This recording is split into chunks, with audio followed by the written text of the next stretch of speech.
రాత్రి 12 తర్వాత ఆ గ్రామంలో ఎవ్వరూ బయటికి రారు. ఎందుకంటే అక్కడొక స్త్రీ తిరుగుతుందని అందరూ చెబుతారు. ఆమె రాత్రిళ్ళు ఇంటి తలుపు దగ్గరికి వచ్చి మీ పేరు పిలుస్తుంది. ఒకరోజు రమేష్ ఆ ఊరికి కొత్తగా వచ్చాడు. అతనికి ఈ కథలు నమ్మకం లేదు. ఆ రాత్రి 12కే తలుపు దగ్గర టక్ టక్. మెల్లగా ఒక ఆడగలం, రమేష్, తలుపు తీయి. రమేష్ షాకయ్యాడు. నా పేరామెకెలా తెలుసు? అతను ధైర్యంగా తలుపు దగ్గరికి వెళ్ళాడు. మళ్ళీ ఆ గళం, తలుపు తీయి, నేను నీ వాళ్లలో ఒకరిని. రమేష్ తలుపు తెరవబోయాడు.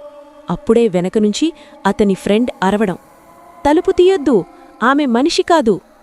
రమేష్ వెంటనే వెనక్కి తిరిగాడు. కాని అక్కడ ఎవరూ లేరు. మళ్లీ తలుపు దగ్గర గలం, నీ ఫ్రెండు వెనకాలే ఉన్నాను. రమేష్ గుండె ఆగిపోయింది. నెమ్మదిగా వెనక్కి తిరిగాడు. అతని ఫ్రెండ్ నిలబడి ఉన్నాడు. కాని అతని ముఖం నెమ్మదిగా స్త్రీగా మారుతోంది. ఉదయం ఆ ఇంట్లో రమేష్ కనిపించలేదు.